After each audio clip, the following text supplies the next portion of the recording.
cuarta charla del ciclo de Historias Mínimas. Primera es que tenemos un invitado argentino, así que Lucho, sos un privilegiado en eso. Y la verdad que nos pareció muy oportuna la invitación de Lucho, primero porque es un excelente arquitecto, excelente docente y tiene una producción, la verdad que muy, muy profunda, muy densa de arquitectura. Y nos parecía que se empalmaba muy bien justamente la participación de él, porque la semana pasada justamente tuvimos a Joseph de H Architectes, en donde podemos linkear algunos puntos en común o de interés, tanto en la preocupación justamente ahí del comportamiento medioambiental o energético de los edificios. En el caso de Luciano, junto a su socio IR Arquitectos, esta preocupación la vienen justamente desarrollando hace mucho tiempo, y por lo tanto tienen investigaciones que valen la pena que indaguen, que seguramente ahora no va a mostrar todo, pero que recomiendo que justamente lo investiguen en sus trabajos, porque vale la pena. Y por otro lado, lo que nos parecía muy pertinente de su participación ahí es varios proyectos que han desarrollado que, de cierta manera, desafían un poco las tipologías, las configuraciones convencionales, digamos, del hábitat, ¿no? De hecho, su charla de hoy se llama Sistema, Convivencia, Construcción, Ecosistema. Me parece que en ese sentido encaja justo con lo que en este momento del taller estamos trabajando, que es, en cierta manera, desear y repensar las tipologías con estas nuevas maneras, digamos, de habitar. Como para darle un poco de protocolo, Lucho, te presento un poco con tu currículum, un poco abreviado, porque la verdad que es muy, muy extenso. ¿Sí? ¿Se escucha? Sí, sí, perfecto. Ah, perfecto. Bueno, Luciano cursó estudios de arquitectura en la UBA. Desde el año 2007 se desempeña como profesor de proyectos e investigador de la UBA justamente, también de Palermo, Morón y San Martín. En 2018 asume como coordinador de Taller Sudamérica, también la UBA. Entre 2005 y 2008 se desempeña como jefe de proyectos en el estudio Adamo Faidem Arquitectos. En 2008 funda IR Arquitectura junto a su socio Roger, una plataforma de diseño cooperativo dedicada a la problemática de proyectos haciendo foco en la dimensión social y ambiental, justamente lo que veníamos hablando recién. En el año 2012 funda justo a un colectivo multidisciplinar, que también es otro aspecto que nos interesa, digamos, esta mirada un poco más holística de nuestra disciplina, donde contagia justamente a otros saberes, otros conocimientos. Este colectivo multidisciplinar, Práctica Sustentable, como marco de investigación y desarrollo de un modelo pedagógico vivencial en torno a las técnicas de construcción natural.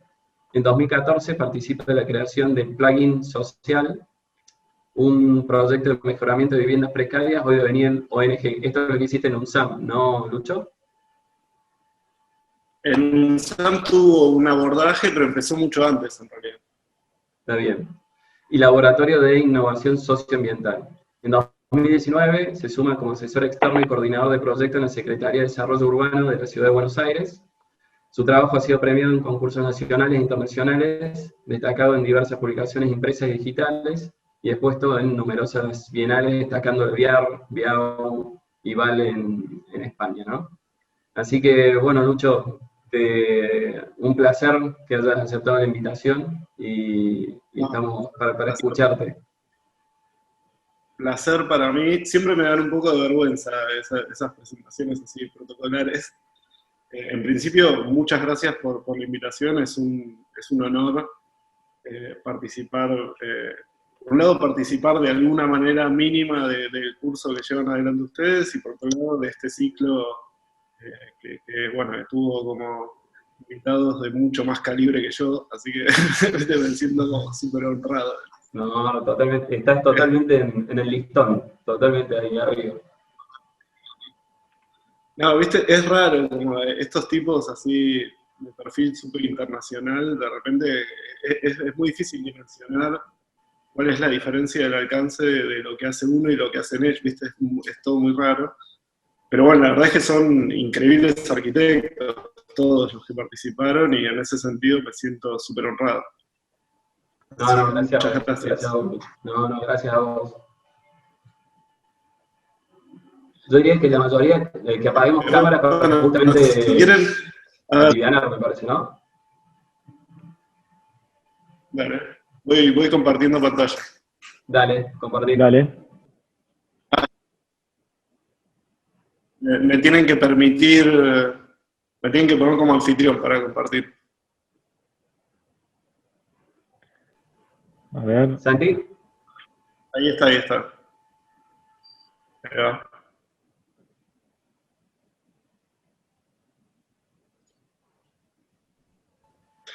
Bueno, a ver, arrancamos.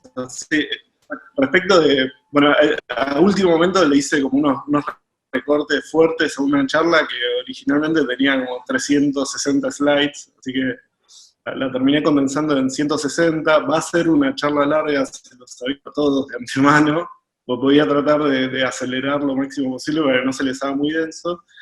Pero un poco completando lo que decía Fede, yo represento a IR Arquitectura, que es un colectivo que fue variando en su configuración con los años. Lo iniciamos en 2008 con Andy Rogers. Él en algún momento, como en su periplo personal, decide quedarse a vivir en Córdoba, precisamente en Tras la Sierra, no en Tras la Sierra, en el Valle de Calamuchita. Y en ese momento decidimos como formatear el estudio medio como cooperativa, con varios de los colaboradores que estaban en ese momento trabajando con nosotros. Y bueno, fue mutando y todo el tiempo iba a seguir mutando permanentemente. Por ahora, la única constante soy yo, esto no se sabe si es así, pero bueno, este es un poco el tránsito. A ver, para nosotros en la práctica profesional, de alguna manera el tránsito personal de construcción identitaria es indisociable de la práctica profesional. Por eso lo que van a ver, que como decía Fede, lo titulé Sistemas de Convivencia, Construcción Ecosistémica del Hábitat Urbano, o del Hábitat Urbano, en realidad tiene que ver con algunos tránsitos previos que no les voy a contar, que nos pusieron en nuestros primeros años de práctica profesional cara al pensando en ámbitos como muy hostiles, o muy alejados de lo que conocemos como civilización habitualmente, y por otro lado que nos puso en contacto con personas y sistemas de construcción de conocimiento muy ajenos a nuestro marco disciplinar, ¿no? Entonces, de alguna manera, toda esta experiencia que a su vez tuvo en pelo una experiencias como muy profundas a nivel personal, tanto de él como mío,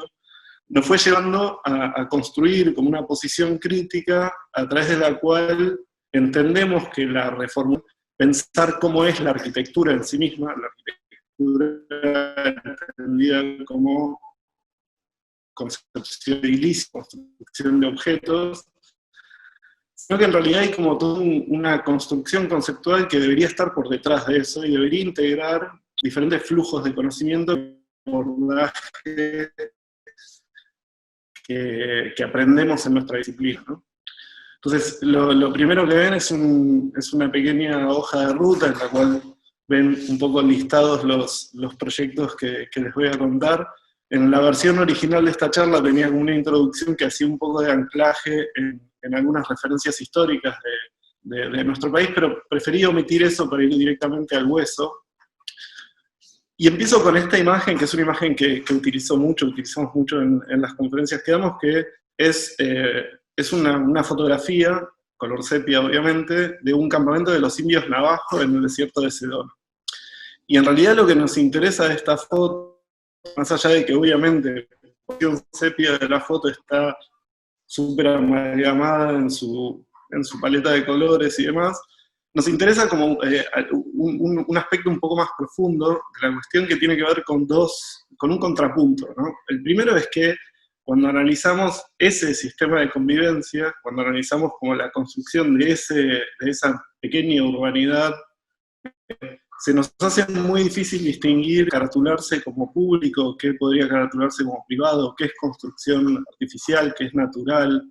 Incluso, por momentos, se hace hasta difícil identificar dónde están las personas humanas, ¿no? Dónde están los actores humanos en la foto. Y por otro lado, el hecho de que precisamente sea una fotografía nos pone en relevancia con una condición que es esto de poder y leer ciertos vectores de culturas que nada tienen que ver con la construcción cultural occidental a través de tecnologías desarrolladas para construcción cultural, ¿no? En definitiva, esto es una foto sacada por una tecnología europea de un registro de civilización precolombina del territorio latinoamericano. Entonces, ese encuentro de vectores es como una posición que para nosotros resulta casi filosófica en la práctica del estudio.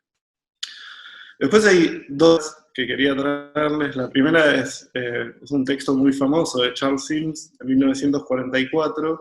Escribe un artículo para Arts and Architecture. Hay que contextualizar esto, ¿no? En 1940, los albores del final de la Segunda Guerra Mundial, y en ese contexto Charles Sims se pregunta qué es una casa. Ahora, cuando se pregunta qué es una casa, no se está preguntando específicamente qué es la casa, se está preguntando qué es una casa en su contexto temporal, cuáles son las significantes filosóficas, ideológicas y costumbres que involucran al sentido de construcción crítico de una casa, y de alguna manera, con una pregunta muy simple, está reformulando el espíritu de su tiempo. Esa posición a nosotros nos interesa particularmente, ¿no? Lo siguiente es digamos, como una serie de registros casi cartográficos, o sea, son fotografías. En este caso es una fotografía, es la primera construcción fotográfica hecha por NASA, cerca de 2010, del globo entero en su faz nocturna, ¿no? Donde se pone en relevancia como el desequilibrio en términos de concentración de consumo energético, por ejemplo, implica también desequilibrio en términos de regulación económica, implica un desequilibrio en términos de prácticamente todo lo que podemos entender como vectores de construcción de ciudad. La siguiente es una imagen un poco posterior, que siempre, en realidad cuando hay público en vivo, pregunto si alguien sabe qué es esto. En este caso no tenemos interacción, así que lo voy a contestar solito. Es una especie de cartografía basada por líneas de contacto de Facebook alrededor del año 2011-2012, ¿no? Si se fijan, en este mapa lo primero que destaca es que no existe China, ¿no? Y ver un mapa del mundo donde China no existe es, como mínimo, paradójico. Es un mapa bastante más reciente, es de 2018, si no me equivoco, y este está configurado por todas las líneas de trazabilidad de los autitos de Google Street View, ¿no? O sea, son todos los recorridos que hicieron los autitos de Google Street View para registrar el mundo que de alguna manera nosotros tenemos la ilusión de conocer, ¿no? Como este árbol lógico a través de los atravesados, de repente nos para en un lugar en el que creemos conocer prácticamente cualquier rincón del mundo. Y sin embargo, a nosotros, en nuestra práctica, lo que nos interesa es el blanco que deja esta vía. Y en ese blanco, de repente, por ejemplo, la superficie continental y la superficie marítima no tienen distinción, ¿no? Entonces, para nosotros, de repente, configura como una amalgama de información que nos interesa abordar en su totalidad, de alguna manera. Y esto es una ambición intelectual, no es una posición real, es una ambición intelectual. Entonces, la siguiente cita, que un poco completa aquello de Charles Sims, casi 20 años después, es de Aldo Van Eyck, que en su texto Pasos hacia una disciplina configurativa, lo que dice es esto: una casa debe ser como una ciudad pequeña, si quiere ser una verdadera casa. Una ciudad como una gran casa es una verdadera ciudad. De hecho, lo que es grande sin ser pequeño, como pequeño sin ser grande, carece de escala real. Y sin escala real no hay escala humana. Esto, a la hora de pensar cómo habitamos los contextos urbanos, es clave, porque lo primero que nos pone en perspectiva es, desde mi punto de vista, es como esta dicotomía extraña a través de la cual concebimos las cosas, que es lo público y lo privado, ¿no? Como un binomio que de repente ejerce como cierto balance en la construcción tanto conceptual como física de la ciudad, pero de repente deja de lado como todo un gradiente posible intermedio, que en realidad debería ser lo que nos acerque digamos, a una aproximación relacional más próxima a nuestra escala de convivencia.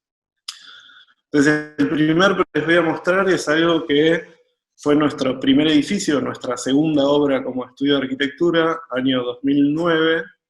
Nosotros en ese momento, tanto Andy como yo, veníamos de trabajar varios años en Adamo Fiden, entonces, bueno, nuestro primer abordaje en términos de convivencia urbana fue muy modelizado, quizás por la experiencia de trabajar con los chicos, entonces siempre salimos a buscar un terreno, a desarrollar un proyecto y buscar inversores que nos permitieran como construir esta idea de habitar. Es un edificio como muy simple que tiene dos monoambientes al piso, que son estos, a los cuales se accede a través de un patio con una parrilla y demás, y por encima de ellos dos dúplex.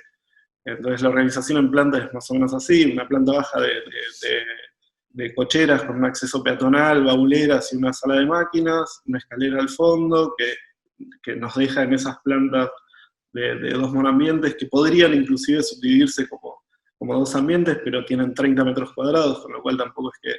Y después, de ahí para arriba, una configuración de viviendas en dúplex que tienen una primera planta de estares, cocinas y toilet, una segunda planta de dormitorios, y por encima de eso, una planta de terraza, un pequeño quincho, digamos, ¿no? Bueno, vistas, cortes y demás, como todo muy canónico, alguna axonométrica, estas cosas que nos gusta como arquiñoños que somos, dibujar, y etcétera. Un poco el resultado final del edificio construido. Esto que para nosotros empieza como a delinear como una especie de obsesión en nuestro universo conceptual, que tiene que ver con entender que una línea no es un espesor, sino que es más un sistema que nos permite empezar a entender que hay como, digamos, como un gradiente de situaciones posibles en esa relación, ¿no? Y que para nosotros, en algún momento de nuestro desarrollo intelectual, empezó a ser concebido como dispositivos de mediación ambiental, ¿no? Como aquellos dispositivos a través de los cuales medíamos una determinada cantidad de cosas entre los espacios de uso interior y los espacios de uso exterior. Entonces esto deja de ser de alguna manera un dispositivo físico y empieza a ser un dispositivo conceptual. Acceso peatonal, está una imagen de contrafachada, y esto otro que también, sin quererlo, digamos, simplemente por la voluntad de tener un pedazo de pasto en el techo del edificio, empieza a configurar como otra de las líneas de obsesión del estudio, que es entender cómo habitar esos techos que en el resto de la ciudad, como se ve en esta foto, son sitios residuales, técnicos en muchos casos, medio olvidados, pero que en realidad se ubican en corte, en sección, a una altura ideal para el hábitat humano, que es como muy cercana a la copa de los árboles y demás. Es como una feta en la atmósfera donde la condición del aire empieza a ser un poco otra, la distancia para con el ruido de la calle empieza a ser otra, y de repente nos parece como un lujo inexplorado, ¿no? En nuestros urbanos. Ahora bien, todo esto fue como toda una primera etapa de desarrollo del estudio que habrá durado unos 3 años, en la cual hicimos 3 o 4 obras, como les decía, como de alguna forma muy anclados a la identidad generada por la experiencia previa de trabajo antes de abrir el estudio, y en algún momento, tanto Andy como yo, entramos con una especie de crisis identitaria proyectual, personal, de todo tipo, y ahí es donde se dio como todo este periplo de experiencias más rurales, o inclusive hicimos un hostel con bambú en una isla al norte de Brasil en su momento, pero nos fue llevando un poco a generar ese ida y vuelta conceptual con otros campos disciplinares que nos permitió empezar a pensar en cómo traer a la ciudad ciertas lógicas de convivencia que para nosotros hasta cierto punto tenían que ver con comunidades hippies o situaciones como muy lejanas a la concepción del habitar urbano. Y más o menos en esa época nos invita Martín Uberman a participar de una muestra que realizó en Monambiente, que se llamó Conurbano, la muestra se llamó Cartas al Jefe de Gobierno. La carta que nosotros presentamos se llamó comurbano.cc, y tiene que ver con una noción de lo comunitario en ámbitos urbanos, y también tiene que ver con una noción de código abierto, ¿no? Entonces, bueno, esto parafraseaba de alguna manera al trabajo de Cortázar, con un texto que tenía como cierta idea de poder ser leído de diferentes maneras y demás, pero pero me interesa destacar un párrafo de todo esto, que es un poco lo que da anclaje a lo siguiente que les voy a contar. Y es este párrafo que dice engranaje comunitario. Y por más que me dé mucha vergüenza, me voy a permitir leerlo. El ciudadano corriente sabe de la existencia de ámbitos de participación. Sin embargo, desconfía de ellos, no los siente propios. El ciudadano empoderado los redefine y hace de ellos su lenguaje. Es ese sentido de apropiación el que queremos explorar, el del ser colectivo en un marco, el del ser colectivo en un marco de acción. Sedes comunitarias, juntas vecinales, consorcios, forman redes, ese territorio es el campo de batalla del ciudadano empoderado, donde todo vuelve a empezar una y otra vez. Entonces lo siguiente, bueno, una foto esto es un guiño a Uber, quizás, una foto de la galería el día de la muestra y la apropiación urbana posterior. Bueno, la siguiente es tal vez como la primera obra en contexto urbano. Esto es mi casa, es el edificio donde vivo. La primera obra en contexto urbano que quizás aborda esta noción de convivencia en un sentido mucho más profundo, ¿no? Entiendo que estos edificios de todas maneras se desarrollan autogestivamente, ofreciendo un producto al mercado inmobiliario,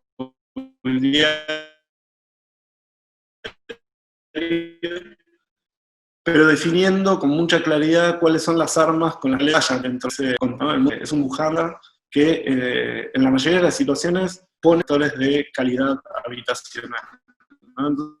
Entonces, a nosotros nos interesaba en este proyecto empezar a introducir de alguna manera, digamos, como los beneficios que aportan en el habitar urbano, generar cierto sentido de convivencia en los edificios. Entonces todo el edificio se organiza con muy pequeñas, con ambientes de 30 metros cuadrados, pero tienen como una piedra fundacional en términos de sentido de convivencia, que es esto, es la construcción física de la terraza, ¿no? O sea, llegamos con la obra prácticamente terminada a este punto y lo que hicimos fue invitar a todos los futuros vecinos del edificio a construir colectivamente esa terraza. Entonces, ese suceso, ya veníamos a realizar varios talleres de construcción de techos vivos y de construcción con barro y madera y demás.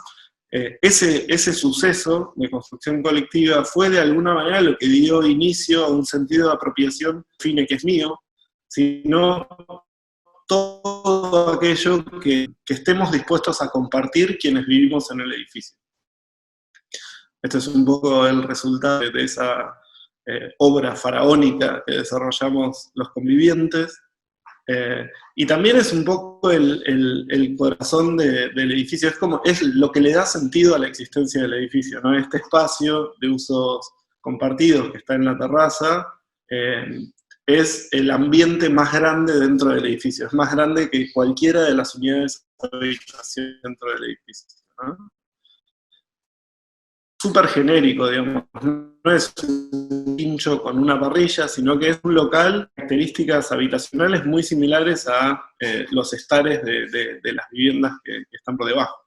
Con lo cual esto, y por otro lado, en términos de reglas de convivencia, nosotros establecimos que no es posible que un usuario del edificio reserve con exclusividad el uso de la terraza, con lo cual cualquiera que quiera reunirse con amigos en casa y demás, de alguna forma está obligado o expuesto a la posibilidad de compartir con algún otro vecino y sus amigos, ¿no? Eso de alguna forma está como enfatizado o acentuado por un circulatorio que superpone escaleras a 2 niveles, con lo cual prácticamente desde cualquier punto del circulatorio estás viendo al menos 3 o 4 puertas de acceso a los diferentes departamentos, con lo cual hay algo en el tránsito por el edificio que te obliga permanentemente a interactuar con tus vecinos. Y de alguna forma eso, como sistema de soporte del edificio, en este atrio de acceso de la esquina como socavada, que de alguna forma también conforma un primer espacio de encuentro en el uso del edificio. Después, lo que sigue es aquello que en el edificio, ¿no? Que son unidades de viviendas que se organizan como en dos hemisferios, uno que concentra en menor superficie posible todos los usos complementarios posibles de la vivienda, incluyendo la cama y los espacios de guardado, cocina, baño, etc., liberando al máximo posible cantidad de superficie posible a la definición posible. Esto permite que en realidad el edificio, el departamento pueda ser usado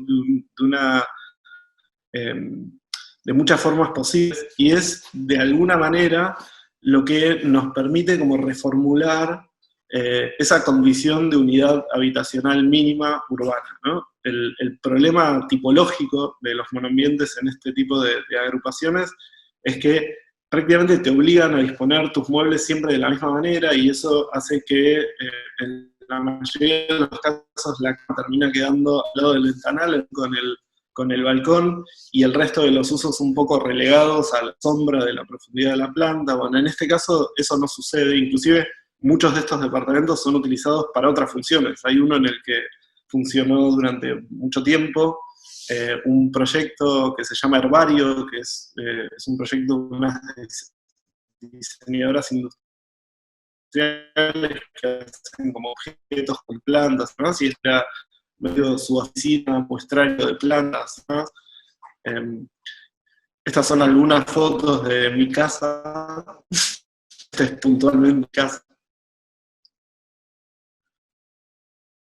Mi amigo, el como modelo monoambiente. Bueno, esto les decía, como este dispositivo concentra los dos secundarios de una, que lo que no dije es que son 9 monoambientes, muy similar, solo que un poco más de superficie, y un tabique divisorio que podría no estar y funcionar como un monoambiente un poco más grande. Entonces, imágenes de esos departamentos. Bueno, y lo siguiente es algo que a Fede le interesaba mucho que contara, que es una reforma de un pequeño departamento en el barrio de Chacarita, en Buenos Aires. Es un departamento de 18 metros cuadrados. No sabemos ni siquiera por qué existe eso, pero existe. Entonces, un cliente nuestro que había visto en publicaciones el edificio que mostraban, nos consulta si tenía sentido para nosotros que él comprara esta propiedad, y a nosotros nos pareció una delicia en su fealdad y en su condición superordinaria.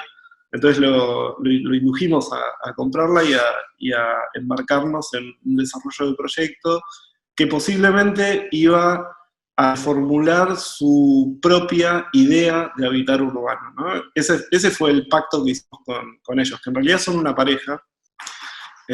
Entonces, un poco lo primero que entendimos es que esos 18 metros cuadrados se complementan con el balcón, que tiene alrededor de 7 metros adicionales, pero que la relación entre una cosa y la otra es pésima, ¿no?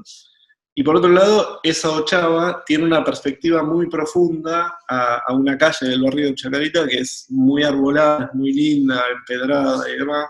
Entonces había algo como en ese sistema de relaciones que queríamos repensar, ¿no? Entonces, como ven, este es el relevamiento en planta de lo que era una viga en descuelgue, en diagonal, que ni siquiera sabemos por qué estaba ahí. Bueno, terminó siendo como una especie de soporte que encubría un tendido de caños de electricidad, una cosa muy ridícula. Bueno, y lo que terminamos como proponiendo es esto, ¿no? Que es apuntalar, adintelar ese plano de fachada de la ochava y generar la abertura o el vano más grande posible en ese paño, y simplemente concentrar en el resto de los muros, los otros 2 muros ciegos, de vuelta todos los usos complementarios a la vivienda, ¿no? Como dando un centro de vuelta a la visión posible, pero con una condición que es este espacio de expansión. Nosotros queríamos configurar y pensar en términos de sitio de mediación en general. Entonces lo que se dispone en la diagonal que ofrece la ochava es un primer cerramiento, y la curvatura de la expansión dispone un segundo cerramiento vidriado también, que lo que termina generando es como esta condición, ¿no? Que es una doble condición que aporta este dispositivo. De por un lado, en su uso invernal, al cerrarse la primer carpintería, esto termina funcionando como un condensador de calor que mejora el rendimiento termodinámico de la vivienda. En verano, cuando el requerimiento calórico no es tal, se abre este primer cerramiento y el dispositivo este empieza a funcionar como un difusor de uso, ¿no? Como un expansor de uso. Este es un poco la condición. Después hay un tercer cerramiento que fue de cara a esa perspectiva lejana de la calle, que tiene que ver con garantizar cierta privacidad una vez que abrimos y sobreexponemos la vivienda a la calle, ¿no? Entonces simplemente lo que hicimos fue disponer unas láminas. Esto es metal desplegado en su versión más finita y liviana en el mercado, ¿no? Entonces, sin cortar las láminas, simplemente las dispusimos y trabamos entre montantes verticales para que tomaran esta geometría, y la superposición de la geometría va generando como un velo negativo en el discurrir del tránsito perspectívico alrededor del cerramiento, ¿no? Entonces, de vuelta, lo que complementa esto es este otro dispositivo, que es una especie de mueble que condensa una variedad de funciones, en algunos casos mínimas y fundamentales para el habitar, en otros casos complementarias, ¿no? Una mesa que se despliega, un pequeño escritorio que queda en el punto de acceso entre el acceso a la vivienda y el acceso a la cama, esta situación de biblioteca y la situación de cama. Bueno, cocina, espacios de guardado, etcétera, y diferentes variaciones de uso de estos espacios. Pero por último, algo que sucedió casi por casualidad, no diría casualidad, fue algo como muy impulsado por nuestro cliente, que era generar una forma de acceso a la terraza, ¿no? Una terraza que era compartida entre todos los PHs, que no tenía asignación de propiedad de ninguno de ellos, pero que tampoco tenía acceso, no tenía ni siquiera una escalera de servicio que llevara a la terraza. Entonces decidimos ubicar un lucernario por encima de la ducha del baño, a través del que abrir se podría llegar a la terraza. Y en una segunda instancia nos pidieron que desarrolláramos este tercer dispositivo, que nosotros lo llamamos glorieta del camarín, un poco remitiendo a aquellas glorietas de los parques de Taís, ¿no? Esos lugares donde el amor sucede, y de alguna forma como pensando en una lógica de apropiación de esa cubierta que no tuviera que ver con un uso rigurosamente definido, sino que tuviera más que ver con con dominar ciertas variables atmosféricas que ofrecieran como variables de condición de uso, ¿no? Entonces, simplemente es un dispositivo que tiene un condensador de agua en el anillo perimetral que funciona de riego, pero a su vez da un efecto de lluvia cuando se enciende y eleva la condición de humedad en días de... ¿Cómo? Perdón, bueno. Estas lonas tensadas, medio como porciones de pizza, que también tienen diferentes posiciones posibles, dando diferentes tipos de situaciones y permitiendo, inclusive su despliegue en momentos de atardecer o nocturnos para ver las estrellas, y un centro que en realidad tiene como una especie de leñero, de fogón, que nos imaginamos que podría ser como un gran de encuentros chamánicos para quienes invitaran a estos chicos a partir. Entonces, bueno, hay un alien que se mete en el audio. Bueno, nada, sigo. La siguiente es donde estoy viviendo ahora, casi de casualidad. Es una casa que hicimos, que terminó hace muy poquito, muy amigo mío, que en este momento está internado, no COVID, está internado por otra razón, entonces yo le estoy cuidando la casa.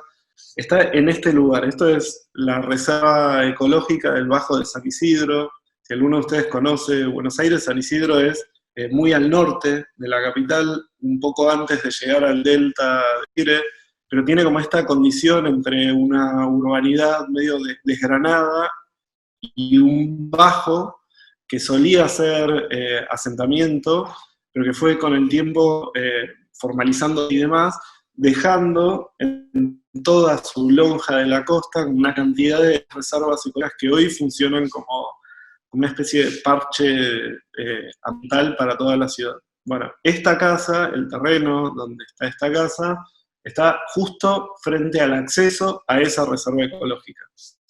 Este es un proyecto que se ancla, si se quiere, en una serie de preexistencias. La primera es esta, ¿no? La reserva.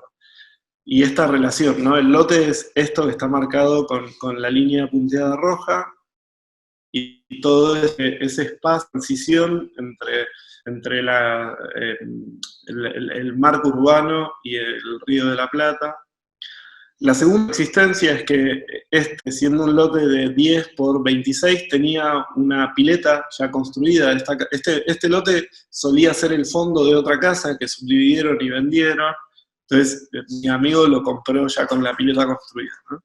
Y con una cantidad de árboles bastante añosos, que son, desde mi punto de vista, la tercera preexistencia, con los cuales nos íbamos a tener que relacionar. Esta preexistencia es una condición que a mí me resulta fabulosa, fabulosa por lo romántica, pero también fabulosa por cómo funcionan los ciclos biológicos de la naturaleza. Este terreno es el terreno donde vienen las tortugas de la reserva ecológica a desovar 3 veces por año. Con lo cual había algo en esa dinámica de intercambio biológico con la reserva ecológica que nosotros queríamos potenciar con la existencia de la casa, ¿no? Entonces, la primera condición tiene que ver con garantizar esa continuidad de intercambio en la cota cero. Con lo cual, la casa lo que se propone es tener la menor pisada posible en el terreno, interfiriendo lo menos posible ese intercambio. Entonces, simplemente se apoya sobre 3 tabiques de hormigón que lo único que disponen en términos programáticos es como un nuclecito de servicios con una parrilla, cocina, un toilet, un sauna, requerimiento del cliente, y una pequeña sala de máquinas, y luego una escalera que da acceso a la vivienda, que se organiza como una plántrica muy genérica, que no tiene como pretensiones de dominación estilísticas, simplemente pretende ofrecer 2 hemisferios con la condición más genérica posible y un núcleo sanitario lo más transformable posible para poder reconfigurar fácilmente la organización de esta planta.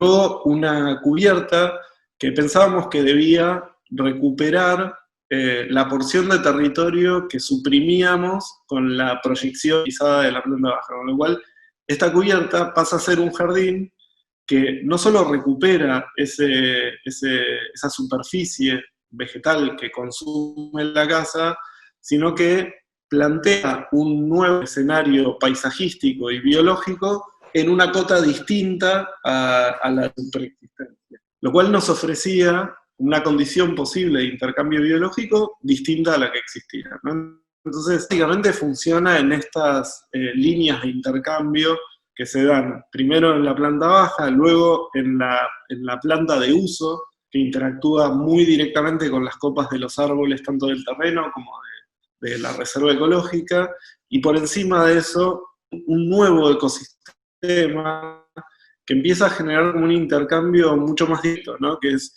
de semillas y de sustrato que, digamos, que se mueven gracias al viento, las esporas, inclusive el intercambio que producen aves e insectos en el lugar, ¿no? Entonces un poco el resultado construido de esto es esto que ven acá. Lo voy a pasar medio rápido para no consumir demasiado en esto. Pero después, a ver, todos estos proyectos terminan teniendo como una cuestión adicional que a mí no me interesa del todo describir, que es como yo termino entendiendo de alguna forma que la arquitectura es como una resultante de una cantidad de procesos de pensamiento que tiene que estar bien, tiene que responder a ciertas exigencias técnicas, estilísticas, exigencias inclusive de contemporaneidad y demás, pero no son otra cosa que el resultado de la interacción de un montón de flujos de pensamiento. Cual, a mí, en la descripción me parece que tiene un segundo orden.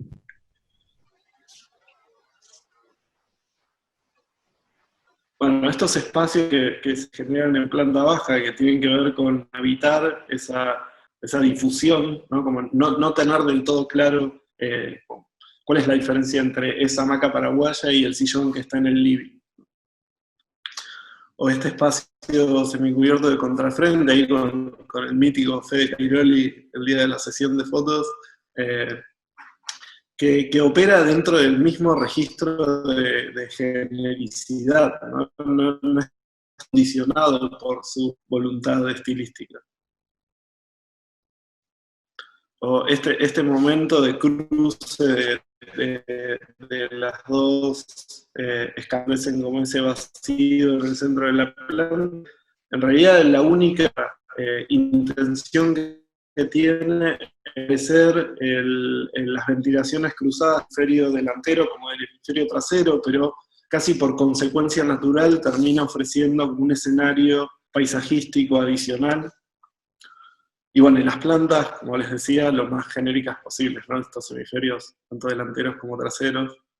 Cualquiera de los dos podría oficiar de estar y cocina o de dormitorio. Y luego la terraza y esta escena romántica entre Enrico y Mechi, que Enrico le declara su amor entregándole una lechuga a Mechi. Nada, esta terraza, al final de cuentas, es la mitad de la superficie de la terraza es una huerta productiva, la otra mitad es una especie de descontrolado de especies nativas, y en el intercambio con la reserva, que es eso que se ve al fondo, una como la otra se realimentan permanentemente. Hoy, si subimos a la terraza, ahí donde están parados Enrico y Guille, hay, por ejemplo, una planta de alcauciles que tiene casi 2 metros, de lirio medio jurásico. Bueno, hay más nocturnas y tal. Lo siguiente es un concurso también en su momento, que fue un concurso organizado por Daniel Silverfaden en asociación con una empresa que se dedica a hacer casas prefabricadas, y nos pedían a varios estudios muy jóvenes en ese momento que pensáramos como una especie de prototipo de vivienda prefabricada, pero este concurso tenía como la característica de ser un concurso a 3 vueltas, con lo cual en la primera vuelta medio de lo que había que hacer era pronunciar una especie de statement filosófico respecto de eso. Un poco lo que queremos contar es esto que ya venía y ya tenía recorrido previo, que es entender que si nosotros logramos concentrar toda la tecnología necesaria para dar soporte en la menor superficie posible, en realidad podríamos pensar que la forma de producción de esos dispositivos, que mayormente iban a ser sanitarios o técnicos, podía ser relativamente industrializable. Ya no tenía que tener como el compromiso de ser construido in situ, liberando el resto de la obra a una serie de variables que son como de menor incidencia, ¿no? Que el grado de tecnologización del envolvente, en definitiva, es el otro factor que determina la condición de habitabilidad de la vivienda, ¿no? Si uno tiene la tecnología concentrada en dispositivos lo más eficientes posibles, producidos de la manera lo más eficiente posible, después el resto es un envolvente que tiene como un grado de variabilidad tecnológico. Ahora, el hecho de concentrar toda esa tecnología en dispositivos pequeños nos garantiza que la mayor proporción de presupuesto de cualquier obra de arquitectura va a ser resuelta de la manera más eficiente posible, con lo cual todos los procesos artesanales, erráticos, que involucran a cualquier obra de arquitectura ya no iban a incidir sobre el factor de mayor costo relativo de una obra. Entonces lo que pensábamos era que esos dispositivos se podían producir, como les decía, en una fábrica y tener como un tamaño y un peso que permitiera a 1 o 2 personas llevar su baño, comprarlo en un supermercado y llevarlo en el techo de su auto. Y después la variable del envolvente era algo tan abierto como el imaginario de las personas, ¿no? estos dispositivos podían disponerse en el territorio e inflar una carpa, y eso podía servir como hábitat de montañas, y en realidad lo que hacíamos era como tensar unas lonas alrededor de esto. También podía ser como un espacio de uso más caribeño, o inclusive podía funcionar como dispositivos para generar algún tipo de efecto en la habitabilidad de un departamento urbano ya construido. Bueno, nada, no sacamos absolutamente nada con ese premio, pero con ese concurso, pero nos deja como de cara un linaje que les quiero contar ahora, que tiene que ver con otra experiencia, que es esto. Nosotros fuimos invitados, equipo coordinador de proyecto, del primer festival Hello Wood que se hizo en Argentina, ¿no? Y sin dispositivo, que no viene al caso, pero gracias a esa participación, al año siguiente nos invitan los Hello Wood original, que es en Hungría, a participar de la 10ª edición del festival húngaro, ¿no? Y como era precisamente su 10ª edición, hacían como un evento especial en el cual, en lugar de construir instalaciones con madera, los equipos tenían que primero formular una posición respecto de una posición teórica respecto de las cabañas rurales, ¿no? Y formular algún tipo de cabaña que pudiera ser en parte prefabricada, y ellos te daban un listado de proveedores a través de los cuales podías prefabricar partes, en parte construidas con participantes del festival en la semana en la que se desarrollaba el festival. Entonces, a nosotros nos pareció ideal para retomar esto que habíamos pensado para una casa, y siempre desarrollamos como un catálogo de dispositivos sanitarios, que en realidad ya lo teníamos, de condiciones básicas de habitabilidad en el que veníamos trabajando hace mucho tiempo, que es ese que mencionó Fede, se llama Plane Social. Ese proyecto en realidad siempre fue un proyecto muy autogestivo, en el cual nosotros construíamos dispositivos que se adosaban a viviendas de un techo para mi país, y los construíamos íntegramente con materiales de descarte hogareños e industriales, y se construían en formato de taller de capacitación y demás. Bueno, en este caso encontramos que de repente como algunos socios industriales podían como facilitarnos un poco el proceso de desarrollo. Entonces, y para este proyecto en particular elegíamos 5 dispositivos, que son estos que están marcados ahí, que a su vez se complementaban con otro cuadro de doble entrada que tenía que ver con entender que una vez que existen esos dispositivos prefabricados, eficientes y demás, después lo que da es como un doble gradiente de el grado de urbanecha en el cuadro y el grado de tecnologización del envolvente, que va de arriba hacia abajo. Entonces, en ese cuadro, para este proyecto decidimos pararnos en el medio, pero considerábamos que con nuestro catálogo podíamos abordar todas estas variables. Entonces, un poco el paso a paso de la instalación de los módulos que llegaban en camión al sitio y que se desplegaban y generaban como estos intersticios entre módulos, que es aquello que íbamos a desarrollar con los participantes del festival, y también aquello que mediante pequeñas variaciones en el grado de tecnologización podía ofrecer diferentes condiciones de habitabilidad, ¿no? En este caso, como iba a ser construido como antes del festival y demás, decidimos hacerlo en madera y canalado, y un poco el resultado construido es esto.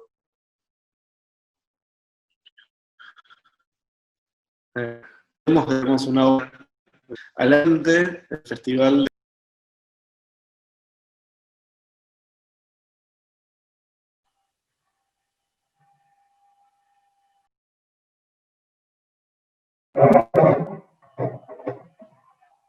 Se desconectó ahí, ¿no? Sí, me parece que se quedó sin... Sí, me parece que sí, porque salió salió como el logo del anfitrión católico. Me parece que sí. Ahora, ahí le aviso. porque quizás él sigue hablando. A mí de a ratito me pareció como que se le había desconectado antes 2 veces, pero ahora fue como de golpe, ya no se escucha más nada.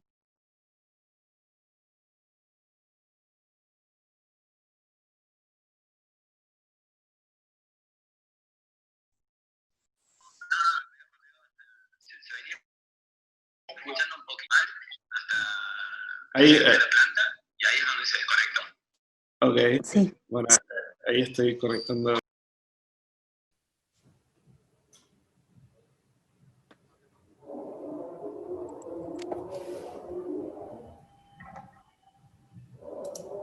Perfecto, Lucho. En la 98 habías quedado, me parece, si no me recuerdo.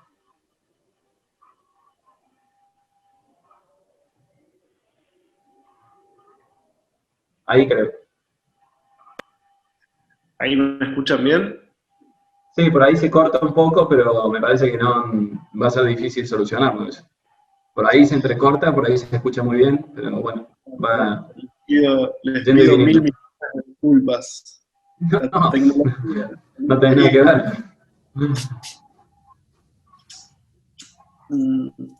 Dale Bueno, vos. les decía entonces que después la variable, una vez dispuestos estos dispositivos, los intersticios entre unos y otros eran lo que iba como a ofrecer el espacio habitable en sí mismo, y entendíamos que como la envolvente iba a ser desarrollada por participantes del festival y nosotros mismos y demás, decidimos como pararnos en un gradiente tecnológico mínimo indispensable para garantizar esta condición de uso esporádico. Entonces es una envolvente desarrollada con montantes de madera y policarbonato acanalado al exterior, y algunas imágenes de la cabaña ya terminada. Lo que les contaba, que seguramente no se escuchó, es que al año siguiente, o sea, el año pasado, esta cabaña fue el hospedaje de un equipo que también funcionó como líder del proyecto, que son unos amigos uruguayos que se llaman HMOS, el mítico Paco Hernández. Fue hospedado en esta vivienda y nos mandó fotos de la cabaña terminada. Bueno, esto es más o menos el resultado final. Podemos decir que tenemos una obra construida en Hungría. ¡Wow! Y lo siguiente es un poco un proyecto estos son ya proyectos en los que estamos trabajando hoy día. Este es un proyecto que condensa varias de las posiciones que estuvimos viendo hasta ahora. Este es un lugar bastante peculiar al sur de la ciudad de Necochea, en la costa atlántica de Buenos Aires, que nada, tiene como este punto de contacto entre el sistema de médanos y el sistema de acantilados, es como súper bucólico. Y nuestros clientes del camarín son propietarios de un terreno ahí, en un lugar que creo que hay 20 casas construidas, una cosa así.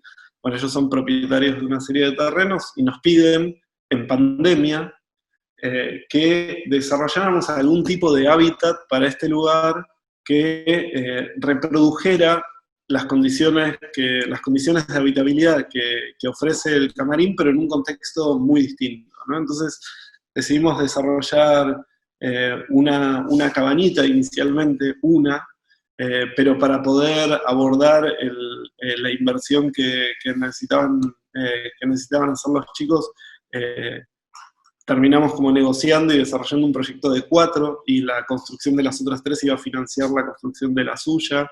Los terrenos que tienen son como muy grandes, y por otro lado, el hecho de pensar un proyecto de cabañas que estuvieran constituidas por elementos prefabricados nos permitía pensar que eventualmente las cabañas podían desmontarse y trasladarse a otro lado, con lo cual ellos no necesitarían vender porciones de terreno, sino que lo que íbamos a salir a ofrecer eran los dispositivos cabaña. Y un poco la idea de este proyecto es generar como un pequeño marco de convivencia en una situación de playa, ¿no? O sea, no pensarlas como cabañas individuales, sino pensarlas dentro de una matriz de intercambio.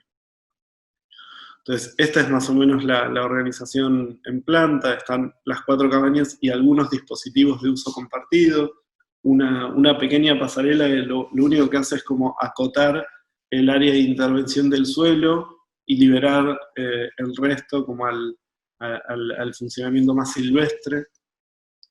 Y una lógica de producción de las partes de la cabaña que se asocia muy directamente con lo anterior que conté, ¿no? Una serie de módulos, tanto sanitarios como de uso secundario, que se prefabrican en un taller acá en la zona sur de la ciudad de Buenos Aires, se llevan en camión al sitio, y por la simple disposición de estos módulos se genera como un vacío habitable dentro de la cabaña, que es en sí mismo la cabaña, ¿no? Entonces, estos módulos ya no solamente tienen los usos tecnológicos condensados, sino que también tienen la envolvente embebida en los propios módulos. El resto es un poco la resultante espacial que deja a la disposición de eso. Y por último, una cubierta que retoma algunos temas de la vivienda de Chacarita, ¿no? No solo el deck circular, sino una forma de acceso a la cubierta. Ahora estas son como algunas imágenes especulativas interiores, pero eso que ven ahí, ese círculo que ven en el techo, es una especie de lucernario semiesférico a través del cual uno accede a la terraza, ¿no? Pero también lo que hay que decir es que en los espacios de uso de la planta alta de esta pequeña cabaña tienen 1,60 m de altura libre, y el único sentido que tienen es disponer camas. Uno es un poco más grande que el otro, entonces en uno se podrían disponer 2 camas dobles y en el otro 2 camas simples. Y hay un punto en la planta donde uno se encuentra con ese lucernario, y por la altura del espacio, esto te permite como estar parado mirando a través del lucernario como si fuese una escotilla o una situación medio así. Entonces, bueno, lo siguiente es como un proyecto que aborda también temas como muy parecidos. Este es un proyecto que estamos haciendo asociados con Martín, que tiene que ver con entender condiciones como muy particulares de un barrio muy peculiar dentro de la ciudad de Buenos Aires, que es Parque Chas. Es un barrio de densidad media, pero de altura muy muy baja, planta baja +2, que originalmente era un club, un predio deportivo, que el dueño de ese predio deportivo decidió cederlo a la ciudad de Buenos Aires, pero imponiéndole ciertas condiciones de densidad. Entonces, esta zona tiene una codificación específica que fue básicamente planteada por el antiguo propietario de estas tierras, ¿no? Entonces, nosotros decidimos, con Martín, un poco a raíz de una invitación de Martín, decidimos sentarnos a pensar en cómo generar un dispositivo de cohabitación urbana, pero íntegramente desarrollado en sistemas prefabricados, ¿no? Un poco tomando lo que venía contando, pero yendo a un marco urbano. Entonces, empezamos a negociar un lote, 2 lotes y demás, y empezamos a desarrollar un modelo posible que se organiza de una manera muy sencilla, pero que tiene como una premisa inicial, que es que digamos que el edificio en su conjunto iba a estar compuesto por una serie de módulos fabricados en taller que se desplazaban al sitio como muy fácilmente y terminaban como construyendo el edificio. Esto también tiene que ver con algunas reflexiones en contexto de pandemia, ¿no? Como este proyecto empezamos a pensarlo en un momento en el cual la cuarentena un poco nos ponía en jaque respecto de cómo construir en la ciudad, en un momento en el que todas las obras estaban paradas y no podíamos ni siquiera pensar en cómo desarrollar un proyecto sin saber en qué momento iba a poder empezar a construirse ese proyecto, mucho menos un proyecto de cierto grado de especulación inmobiliaria, con lo cual esto a nosotros nos interesaba porque nos permitía buscar terrenos de condiciones como muy similares, todos ellos, negociar esos terrenos, salir a buscar como la aprobación de la municipalidad y empezar a construir la obra en un lugar que no es el terreno, ¿no? Como la obra empieza en un taller y en determinado momento, cuando las condiciones lo permiten, se demuele la propiedad existente muy rápidamente y se montan los módulos en algo así como 3 semanas, ¿no? Con lo cual, esto nos permitía pensar en la construcción de edificios de repente en agendas de 6 meses, desde el momento en el que se negocia y se compra el terreno hasta el momento en el que se entrega el edificio. Pero este era como un poco el incentivo inicial. Después lo que pasa es que una vez desarrollado el primer proyecto y empezando a negociar terrenos y demás, nos dimos cuenta precisamente que había un montón de terrenos de características similares en el barrio, de valores muy similares, y a su vez que el proyecto tenía como una matriz formal que nos permitía pensar como un catálogo de variaciones de uso que configuraran una especie de matriz comunitaria desplegada en el barrio, ¿no? Entonces, el edificio tiene como una organización muy simple y ciertas variables bueno, una planta baja que acomoda 3 autos, planta baja de un dúplex en este caso, que tiene como una segunda planta semicorte, y después 2 plantas como muy genéricas que podrían ser usadas tanto como oficinas como departamentos, y unas terrazas que podrían integrarse y funcionar como una terraza de uso compartido, pero que también podían subdividirse y complementar el espacio de uso de los departamentos que están por debajo de ella. Entonces, bueno, nada, una serie de imágenes posibles, pero en determinado momento empiezan a aparecer como variaciones de esto, ¿no? Bueno, ¿qué pasa si en realidad en lugar de acomodar 4 departamentos y un dúplex, acomodamos 3 dúplex dentro de la misma envolvente, o 4 departamentos y liberamos la planta baja para uso compartido, tipo coworking o Zoom o lo que fuere?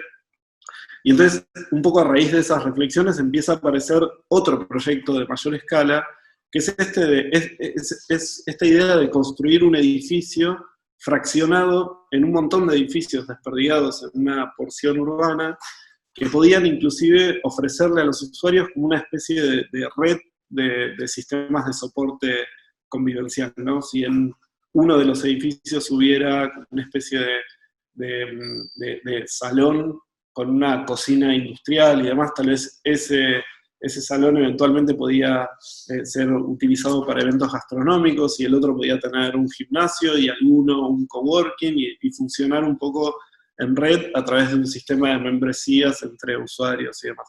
Eso es un poco lo que estamos desarrollando ahora.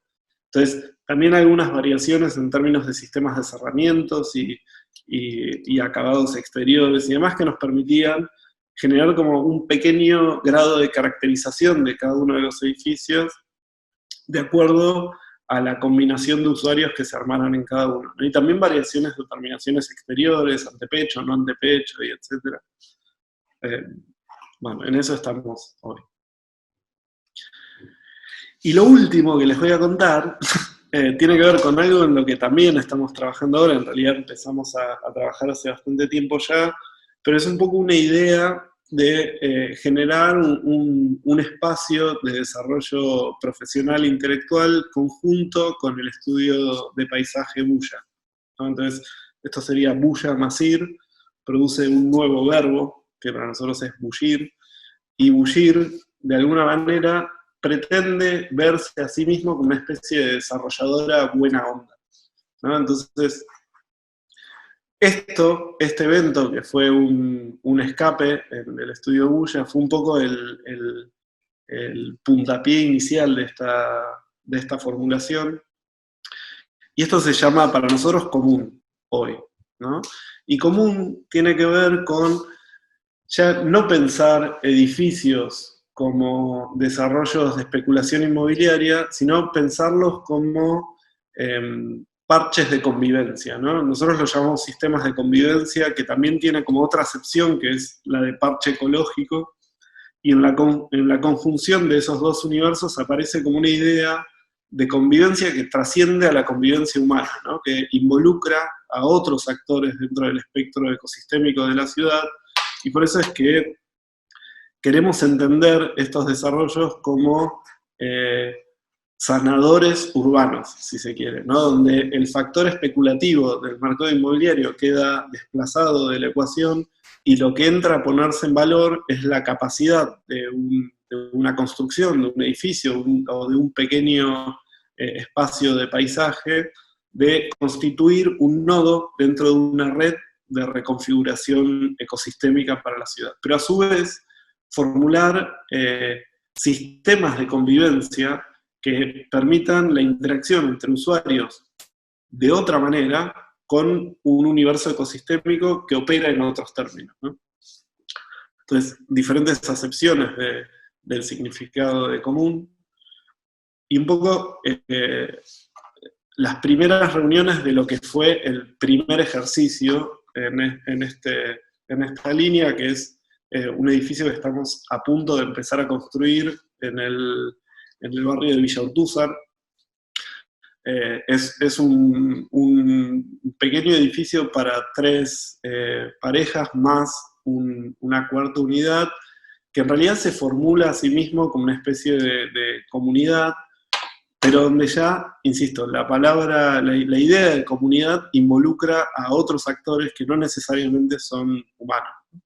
Entonces, para el desarrollo de un proyecto que en realidad no tenía un encargo definido inicial, lo único que tenía era como una voluntad de convivencia de ciertas personas en un contexto urbano, decidimos como embarcarnos en una dinámica a través de la cual íbamos a fijar algunos parámetros de uso con los futuros usuarios, con los futuros comuneros de este edificio. Y toda esta agenda terminó en una dinámica que llamamos Comunópoli, que fue como una especie de mecanismo de negociación de deseos y ambiciones individuales en un contexto comunitario. El resultado de este juego fue, en definitiva, lo que nosotros tomamos como base de encargo, ¿no? Y un poco la traducción de ese ejercicio tuvo que ver con interpretar paquetes de programa que en realidad iban a estar asociados entre sí por condición atmosférica, pero también por, filtrados por un gradiente de privacidad. Entonces, una vez combinadas esas condiciones atmosféricas, en realidad terminábamos como empaquetando programas que iban a acomodarse en sección en relación a las condiciones de altura deseables para cada uno de estos paquetes, y a su vez generando como un sistema de filtros de privacidad en la sucesión de plantas, ¿no? Entonces esto inmediatamente se traduce en la superposición de ciertas atmósferas deseables, obviamente remitidas a proyectos que todos conocemos, pero que manifiesta como una volumetría como muy explícita en ese sentido, donde hay una primer planta que es una planta baja de uso muy genérico, que solamente está caracterizada por 2 vacíos que tienen como cierto grado de densidad paisajística, pero que a su vez puede como organizarse de diferentes maneras, inclusive abrirse para un uso más vecinal de la superficie. Una segunda planta que acomoda todos los dormitorios y los paquetes sanitarios y demás, con lo cual contiene el mayor grado de densidad tecnológica y presupuestaria y oficia de techo de la planta baja y de piso del segundo nivel, y luego por encima de eso unos capuchones que iban a funcionar como estares en doble altura, dando soporte al último sustrato, que es una especie de club de uso veraniego comunitario, ¿no? Entonces esto también está cruzado por una agenda que tiene que ver con entender las fases del proceso de construcción, ya no como un Gantt de obra, sino como un proceso que de repente involucra otros momentos que para el abordaje disciplinar nuestro, en realidad son casi como agendas negadas, ¿no? O sea, cómo se utiliza el baldío una vez que se demuele el edificio y queda a la espera de un edificio nuevo. Entonces, a raíz de esas reflexiones empezamos a pensar agendas de activación vecinales que tenían que ver con generar una construcción de paisajes muy progresiva que involucrara a diferentes vecinos del barrio. Entonces, ese baldío que durante un tiempo va a estar esperando lo que llamamos el in-between, esperando a un futuro edificio, en realidad va a gestionar una primera agenda de interacción entre comuneros y vecinos del barrio en diferentes eventos, ¿no? Como en algún momento queremos hacer como un corte de césped para limpiar una pequeña canchita de fútbol y organizar un campeonato entre vecinos. Hay una idea también de generar como un banco de semillas para producir las semillas que después van a ser plantadas en el edificio terminado y producir la vegetación autóctona definitiva, y una cantidad de agendas que tienen que ver con empezar a involucrar a estos otros actores, ¿no? Con dar cobijo a aves e insectos que en la fase de obra van a estar como un poco desplazados, pero que después van a terminar como volviendo a habitar el edificio. Y un entendimiento de que una vez volumetrizado y tridimensionalizado el edificio, en realidad eso ofrece 3 soportes en corte que prácticamente por cota de nivel coinciden con los 3 ecotopos originarios de la llanura pampeana, ¿no? Que son los altos, o la pradera, que es un blend, es una mezcla de especies, los bosques que se dan siempre en las laderas de las cuencas, y los bajos que son humedales, ¿no? Entonces, nosotros estos 3 ecotopos los tenemos manifestados artificialmente dentro de un edificio. Entonces, todos los bajos, toda la planta baja va a funcionar con un sistema de vegetaciones muy parecido al de un humedal. Todas las terrazas que en relación a los estares van a funcionar como un bosque, que sería en la vegetación de barranca, y todos los altos, que sería la cubierta del edificio, va a estar constituido por una serie de especies más propias de la pradera, que son especies que de repente están como más sometidas a las inclemencias del viento, y etc. Entonces un poco el resultado de esa tridimensionalización de paisaje sería algo así.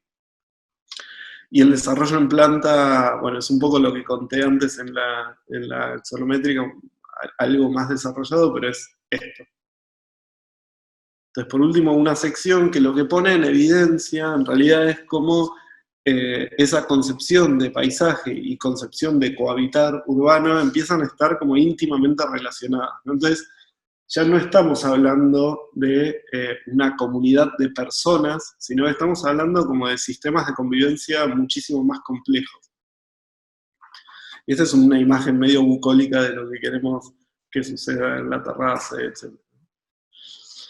Y bueno, ya llegando al fin, esto que les voy a mostrar como pantallazo y como preview es algo que sucedió también medio de casualidad en cuarentena. Marcelo Faiden estaba estudiando Quintana, que es el edificio donde vivo yo, con sus alumnos de Princeton, y una mañana me pidió que hiciera como algunas tomas del edificio en uso en cuarentena para mostrarles a los alumnos cómo es, o sea, qué es todo aquello que no muestran las fotos formales y demás, y los planos. Y yo me cebé y terminé haciendo una mega producción de 5 minutos, en la que actué, produje, dirige y filmé. Y salió como un videito que nos pareció como muy interesante, porque de repente mostraba la condición de uso, por un lado en cuarentena, que era un fenómeno que en la tercera semana de pandemia era todavía novedoso, pero por otro lado como un registro de uso mucho menos pulcro que el tipo de registro de arquitectura que estamos acostumbrados a ver. Entonces, como nos gustó el que hice de Quintana, les pedimos a diferentes clientes nuestros que hicieran lo mismo, y ellos se coparon y cada uno de ellos hizo el suyo. Y todos estos los pueden ver en el Instagram TV del estudio, a ver si los disfrutan. En uno de ellos, los protagonistas son los hijos de nuestros clientes, que son 2 terremotos. Bueno, nada, ahí se los dejo para disfrutar. Y a modo de cierre, y este ya no es amague, sino que es un cierre de verdad, les quería contar otra invitación de Martín Uberman a participar de otra muestra, de la que también participó Fede y Joaco, que fue una muestra en el Museo Mar de Mar del Plata, en la cual Martín nos invitaba con este nombre, Argigram, a pensar cada uno de nosotros, y ahí está el listado de estudios que participaron, cada uno de nosotros tenía que pensar como un prototipo, una tipología de ciudad a futuro, ¿no? A nosotros nos tocó la ciudad satélite como ámbito de reflexión, Y lo que pretendía Martín era que formuláramos una idea de ciudad de acá a 30 años, ¿no? Entonces, a nosotros nos pareció, estas son algunas fotos de la muestra ya montada y demás, a nosotros nos parecía como un poco imprudente formular una idea futura de ciudad. Entonces lo que decidimos hacer fue, en lugar de proyectar una ciudad, invitar de alguna manera a todo el público de la muestra a pensar colectivamente esa ciudad. Entonces desarrollamos este dispositivo que de vuelta no tiene pretensiones estilísticas, pero sí tiene una condición como muy particular, que es esa luz exterior que informa si está siendo utilizado o no. Una vez que se abre la puerta, se apaga esa luz y te invita a pasar, podían entrar entre 4 y 5 personas al lugar. Una vez adentro te encontrabas con otro dispositivo lumínico, que es un pulsador, y que cuando uno lo pulsa, el dispositivo te invita a sumergirte en una meditación colectiva. Y confiábamos de alguna manera en que a través de esta construcción, de esta meditación colectiva, podíamos llegar a construir una idea de ciudad deseable. Entonces, ahora, como cierre, los quiero invitar a todos, si se animan y tienen ganas, a cerrar los ojos durante un minuto, ponerse bien cómodos en los lugares donde están sentados y entregarse a lo que propone el audio. ¿Tienen ganas? ¿Alguno que levante la mano? Por supuesto. ¿Vamos? No. Bueno, le doy play al audio.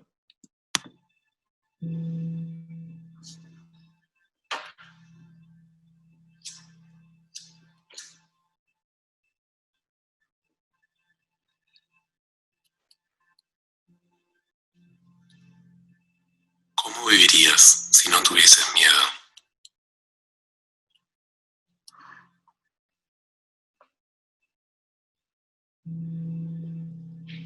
¿Dónde vivirías si no tuvieses miedo?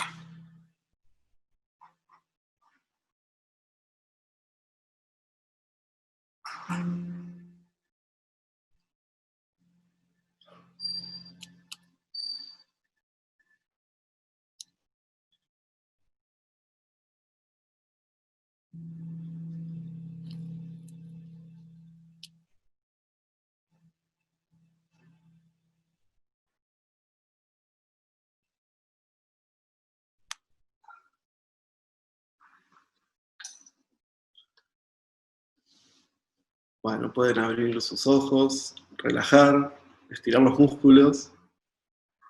Eso fue todo. Muchísimas gracias. Un poco la idea de este audio es invocar, si se quiere, como a una posición a través de la cual nuestra forma de concebir el habitar urbano no está mediado por el miedo. Y nosotros entendemos miedo no como miedo en sí mismo, sino como cualquier factor limitante a la hora de pensar cómo queremos habitar nuestras ciudades. Entonces, esto último es un listado de créditos de quienes trabajamos en el estudio, asociados, créditos fotográficos, bibliografía y demás, la página del estudio y las redes sociales para que nos visiten cuando quieran. Muchísimas gracias. Eso es todo. Muy bueno, Lucho. Excelente. Muchas gracias. Excelente. La verdad que una mirada distinta y mucho más amplia.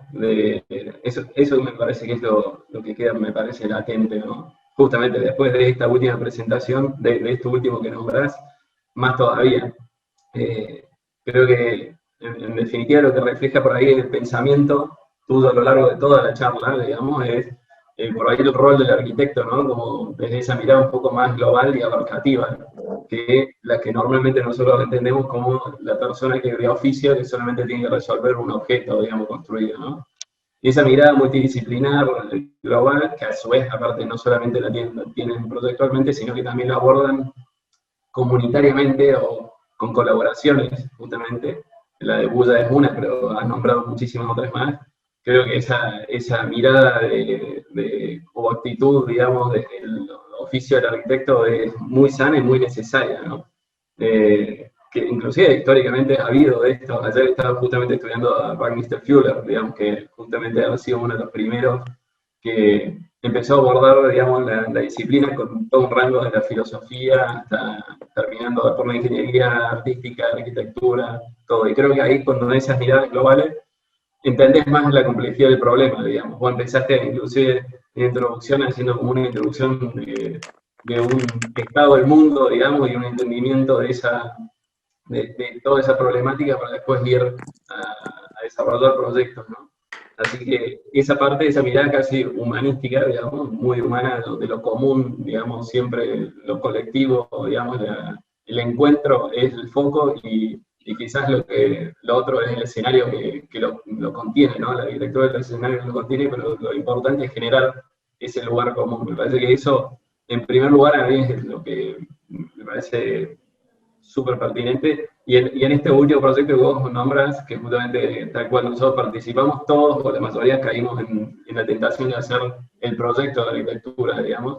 En este caso vos involucrando el resto, me pareció que ganaste la partida y me parece que tuvo mucho más... No, bueno, el de Fede Cairoli y compañía también tenía como una mirada bastante similar. Lo que pasa es que hace muchísimos años que con Fede hablamos de estas cosas, entonces sin querer pensamos parecido. No, sí, no, digo, casi que yo no me da culpa en esto, porque nosotros, o sea, nosotros como estudio, yo me da culpa porque nosotros caímos en el error de tomarse el atrevimiento de pensar una ciudad frontera como si tuviésemos la capacidad, digamos. Pero bueno, era un ejercicio medio como intelectual, obviamente. Claro, no es un error, es una forma de desarrollo de pensamiento, en definitiva. A nosotros nos parecía interesante ponernos en esa posición, porque hay algo que a mí me subleva, ¿no? que me atraviesa permanentemente, que es esto de entender que nosotros vivimos en un país, vivimos en un mundo en el cual más del 50% de los habitantes viven en ciudades. Nosotros vivimos en un continente en el cual el 86% de los habitantes son urbanos. Y para colmo vivimos en un país en el cual el 92% somos habitantes urbanos. Con lo cual, ese lugar donde vivimos casi todos no puede ser el universo de pensamiento del arquitecto. Es el universo de pensamiento de todos, porque es el lugar en el que vivimos todos. Perfecta reflexión, perfecta. Y solamente hago un comentario antes de pasar a las preguntas de los alumnos, que me hiciste tentar porque dijiste que Fede insistió con el proyecto del camarín, porque es cierto, me puse bastante pesado con que sí o sí lo muestre, porque en realidad también ese proyecto involucra un poco también lo que venimos diciendo, esta mirada del arquitecto buscando una oportunidad en la ciudad, de un lugar que normalmente uno podría decir que es un lugar rezagado o residual, o que quedó en desuso. Y creo que la mirada del arquitecto, esa primera instancia, mucho antes del proyecto, sino la mirada de detectar esas oportunidades, me parece como una instancia que muchas veces nosotros nos perdemos y creo que el arquitecto debería estar ahí presente. Entonces, ese proyecto arranca mucho antes de que vos empieces a hacer el proyecto específicamente, ¿no? Después, el proyecto en sí, esos 18 metros cuadrados, no sé, 20, que están proyectados con una inteligencia, una sensibilidad y un oficio increíble como todos tus proyectos, pero reinterpretando espacios, el baño sirve para subir a la terraza, es el lugar bucólico que decís vos, el balcón con esa forma extraña también te sirve de colchón térmico, es decir, después está hecho con mucho oficio y mucha inteligencia, pero tiene creo que va por dos bandas ese proyecto, es muy integral y refleja esa actitud proyectual que tenés, así que me interesaba muchísimo que esté, digamos, y creo que aparte es pertinente el ejercicio que están haciendo los alumnos ahora. Así que, bueno, pasamos, si quieren, a las preguntas, o Manu, no sé si querés hacer un comentario también, o pasamos a las preguntas de los chicos. No, en realidad solamente felicitarte, Lucho, la verdad que impecable la charla. Muchas gracias por la participación y quedamos, creo que todos fascinados con los proyectos. El proyecto de Quintana, que tampoco lo tenés tan publicado, a mí me parece un proyecto hermoso y que nos viene súper bien para el ejercicio que estamos desarrollando ahora. Quintana, en términos de publicación, es un caso muy raro, porque es un edificio que fue publicado en 56 países distintos, en publicaciones impresas en 56 países, pero acá en Argentina no tuvo tanta circulación. Claro. Sí. Pero igual, para mí no tiene un valor en sí mismo la publicación de la obra. Sí tiene valor como la reflexión que produce la obra. Entonces, eso, simplemente eso. Bueno, ¿querés Por otro decirle lado, qué pasa? Dale, Perdón. cuando me digan. Paso, Lucho, presentarte a Silvi, que creo que no sé si se habían cruzado virtualmente ahora. Sí, Silvi Sí. Barbaud, que está en la cátedra, igual que Noé, también hay Noé Matios. Así que bueno, Silvi, te dejamos a vos. Bueno, hola Luciano, súper bienvenido, gracias por tus inmensos aportes. Con respecto a las preguntas que hemos compaginado de estudiantes, que de algún modo las hemos como articulado en un sistema de convivencia, podría decirse que muchas han sido respondidas. Hemos sintetizado 3 que en algún punto de las que aspectos de ellas ya las has tocado, pero quizás es para comentarte qué cosas aparecen como inquietudes o como intereses relativas a tu obra.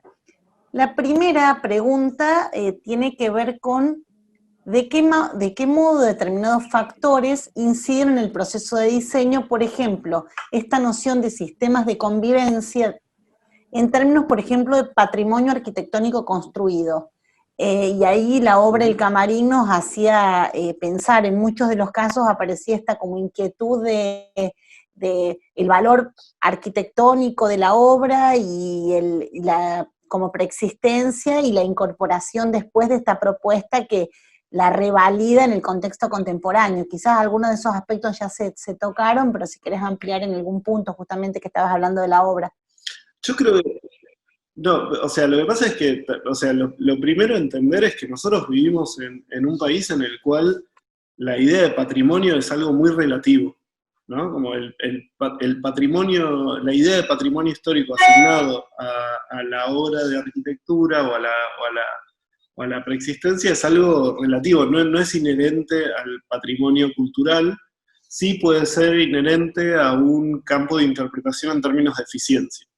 Entonces, siempre que nos encontramos con una preexistencia, lo primero que tratamos de interpretar es si tiene sentido o no conservarla, en función de generar un grado de eficiencia adicional para el proyecto, pero no como un anclaje romántico, sino como una cuestión de eficiencia. Y creo que de alguna manera esa posición es la que nos interesa de cara a la ciudad en general, es entender sistema completo como un sistema vivo que ofrece información y que la posición del proyecto arquitectónico nunca puede ser la de iniciar desde la tabula rasa. Siempre hay una preexistencia.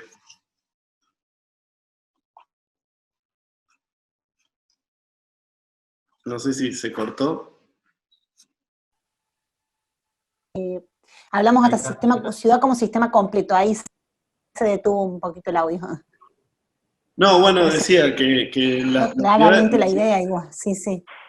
Digo, la ciudad es un sistema completo y complejo, con lo cual cualquier actuación arquitectónica implica una preexistencia, que tal vez no es edilicia, que tal vez es conceptual o biológica o atmosférica o la que sea, pero siempre hay un marco de preexistencia, ¿no? Esa idea de que el arquitecto inicia desde la tabula rasa un proyecto arquitectónico es ficticia cuanto mínimo, o sea, es como mínimo es ficticia. Clarísima la respuesta. Por otro lado, se presentaban dudas con respecto a los criterios de los límites, y la pregunta básicamente es, ¿con qué criterio abordan los límites espaciales? Sean estos internos, entre interioridad y exterioridad, o si definen divisiones o son generadores de posibilidades. Creo que lo has respondido muy ampliamente, pero quizás si querés agregar algo. Estas preguntas fueron hechas antes de la charla, por supuesto las receptamos hasta las 2 de la tarde, así que ahí hay como un desfasaje después con todo lo que dijiste, creo que...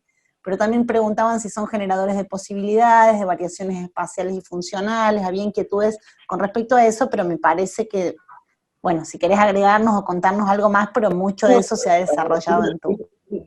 Una idea que a mí me resulta muy gráfica todo el tiempo, que es que En realidad la voluntad es dejar de entender los límites como líneas que separan binariamente una cosa de la otra y empiezan a operar como un territorio intersticial, ¿no? Como un campo engordado que en realidad va a ofrecer siempre como un gradiente de posibilidades, ¿no? Entonces, un poco a lo que remitía cuando hablaba de esa primera sección constructiva, en realidad aplica a cualquier idea del límite, ¿no? No entenderlo como una línea, sino entenderla como un espesor.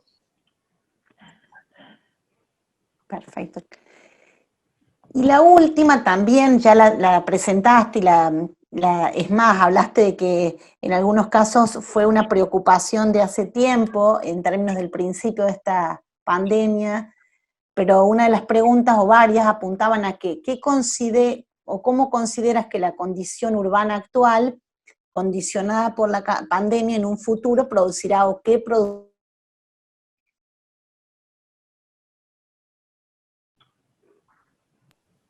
Se cortó Silvi.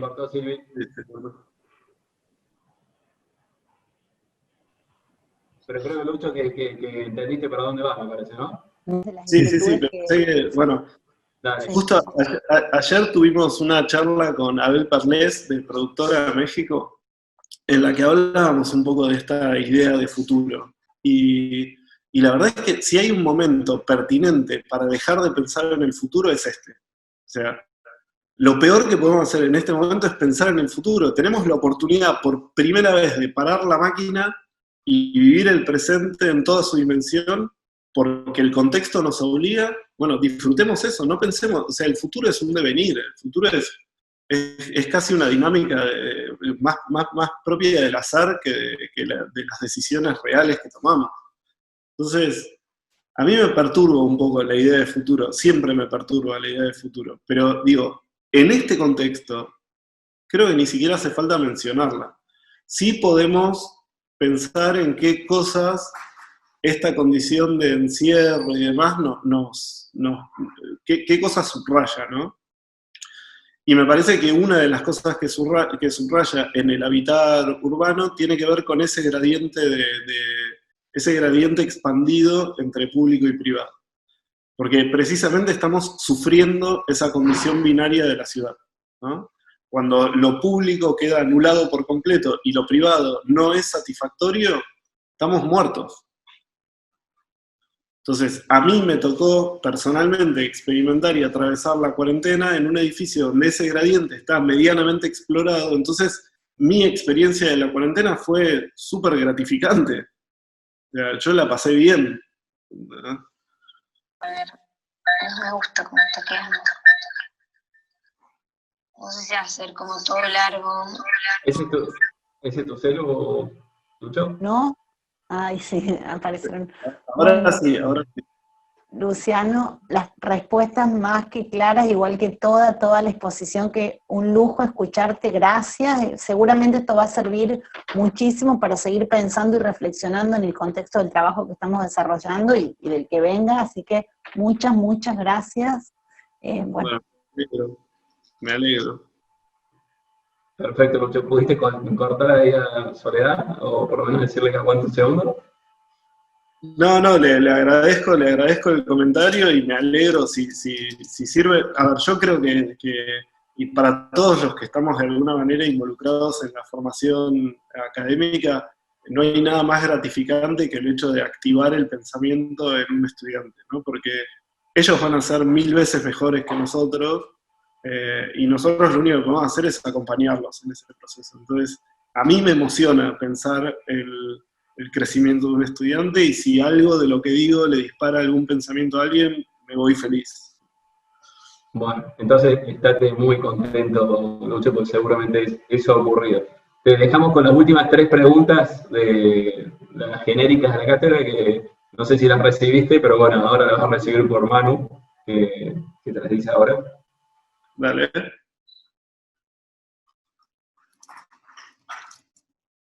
Manu, ¿está apagado el micrófono? Ahí va, ¿ahora sí? Sí, perfecto. Sí, Lucho, te decía que solemos cerrar las charlas con tres preguntas que hacen referencia a recomendaciones sobre 3 obras de arquitectura que tengas para comentar o que se hayan sido referentes para vos, 3 hechos artísticos y 3 consejos a los estudiantes. Bueno, 3 obras de arquitectura. La primera que voy a mencionar es una instalación. Y es algo con lo que entré en contacto siendo estudiante y fue, creo, uno de los momentos que me cambió por completo. Yo, hasta mediados de la carrera, estaba completamente desilusionado de lo que era la arquitectura, hasta que conocí a Gustavo Diegues, de A77. Y cuando lo escuché a él contar un proyecto que se llama We Can Charat, que es una instalación que hicieron en Cataluña con una casa rodante, ese proyecto para mí fue una rótula de pensamiento, pero radical. El siguiente, a ver, lo que pasa es que ahí ya me voy a proyectos más canónicos, pero ponele, la Universidad Abierta de Berlín, de Candil y Joseph Woods, es otro proyecto. O sea, cuando entré en el universo de los Mad Buildings, entendí un montón de cosas nuevas también.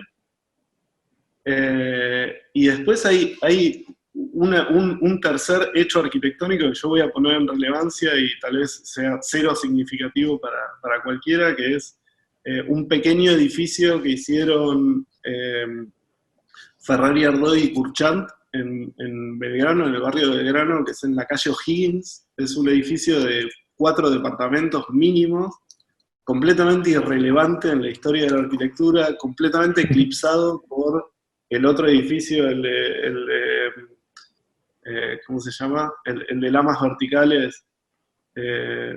Bueno, otro edificio de Ferrari, Ardoy y Kurchant en Belgrano que lo eclipsó por completo, pero ese pequeño edificio que de alguna manera lo rescaté gracias a Martín Torrado, porque yo tampoco lo tenía en perspectiva. Una vez que lo estudié, me hizo entender un montón de cosas que yo pensaba sin mucha conciencia histórica de por qué las pensaba.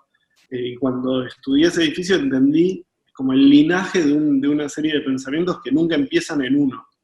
Entonces, para mí, haber estudiado ese edificio significó empezar a entender que cualquier cosa que pienses no es producto de la genialidad, es producto de poner en relación información. Y creo que, bueno, sí, dije 3. Perfecto, ahora te quedan las 3 obras artísticas o hechos artísticos. Hechos artísticos. Blue Velvet, la película Blue Velvet, del mítico David Lynch. David Lynch en sí me parece un hecho artístico. Él me parece como un hecho artístico, toda su vida me parece un hecho artístico. Un show que vi en vivo de Laurie Anderson, en el cual en algún momento del show, que ella hace un show medio performático, medio extraño, qué sé yo, y en un momento entra un tipo al escenario y se sienta con una sillita al fondo y una guitarra y empieza a tocar la guitarra, y qué sé yo, y toca 2, 3 temas, ¿no? Y en un momento le enfocan un reflector en la cara y Laurie Anderson le dice al público, les presento a Lou Reed. Ese recital fue como una cosa descomunal, y el primer show de Pearl Jam en Argentina me emocionó hasta las lágrimas. Al día de hoy, cada vez que lo escucho, me vuelvo a emocionar. Para mí esos 3 artistas. El de Ferro. Sí, el de Ferro es descomunal. Y después la otra era un músico. ¿Cómo era? No. Eran 3 consejos para los estudiantes. 3 consejos para los estudiantes. Perfecto, eso me gusta. El primero, para mí, es que sean. Que conserven como ese grado de rebeldía, ¿no? Como ese grado de rebeldía de la adolescencia. Hay algo como en la perversión del sistema que es necesario, que es permanentemente necesario, como que digamos, como esa voluntad de desafiar el pensamiento establecido, es algo que los va a meter en muchos problemas por momentos, pero que también los va a llevar a descubrir universos personales y profesionales permanentemente. Entonces, ese sería como uno de los consejos. El segundo, que traten de asimilar y poner en orden todas las herramientas que aporta la formación del arquitecto, porque esas herramientas son las que después te permiten interactuar en otros contextos disciplinares teniendo claro cuál es tu instrumental. Entonces, nuestro lenguaje es gráfico, nosotros hablamos a través de representaciones gráficas. Eso lo tienen que manejar a la perfección. La condición técnica de la obra construida es instrumental del arquitecto. Ahora, eso no es la arquitectura es todo el pensamiento que se produce en derredor y gracias a esas herramientas. Pero eso es lo que llevas en la cartuchera. Entonces, digamos, la provocación sería hacer profundos en la exploración y el desarrollo de esas herramientas. Y la tercera es, los invito a leer un libro que se llama Los 4 Acuerdos Toltecas. Y no sé si saben quiénes son los toltecas, pero es la civilización, digamos, la civilización anterior a los mayas en la Bahía de México. Hay un libro que se llama Los 4 Acuerdos Toltecas que describe cómo se organiza toda la civilización tolteca en base a cuatro acuerdos muy sencillos. El primero, y es el único que voy a decir, para que después busquen los otros, el primero es, sé impecable con tus palabras. Eso organiza una civilización completa. Entonces, si combinamos eso con el uso de las herramientas, sé impecable con tus dibujos, sé impecable con tu obra, porque esa es tu forma de comunicación con el resto de los actores de la sociedad y del mundo. Pero lean los 4 acuerdos toltecas. Todo lo otro es gilada. Lean los 4 acuerdos toltecas. Lucho, bueno, terminando justamente con tu última frase, ha sido impecable tus palabras todas, desde el comienzo hasta ahora, así que súper claras, creo que nos ha dejado tantas reflexiones hasta difíciles de asimilar en tan poco tiempo, así que por suerte esto queda grabado y se va a poder rever y reflexionar nuevamente. No sé si alguien quiere agregar algo, si no lo liberamos, pobre Lucho, que nos ha dado un tiempo muy generoso. No, tranquilo. Agradecerle Gracias. Sí. Creo que los alumnos ahí tienen una tarea importante para hacer. Gracias. Bueno, Lucho, gracias. Muchísimas gracias. Muchas gracias. Muchísimas gracias por tu tiempo. Gracias. La verdad que impecable. Ha sido un placer escucharte y ver tus obras, pero sobre todo creo que aprender de tus reflexiones, de tu mirada. Eso por sobre todas las cosas. Así que... Aplauso. Muchas gracias, Lucho. Increíble. Bueno, nos veremos pronto, espero que personalmente. Y por acá por todo. Ya nos comeremos un asadito con el Fernet por allá. El Fernet ya lo tenés atrás, por lo que veo, así que bien, lo traerás de atrás. Chao, chicos, muchas gracias. Gracias. Fuerte abrazo. Muchas gracias, Lucho.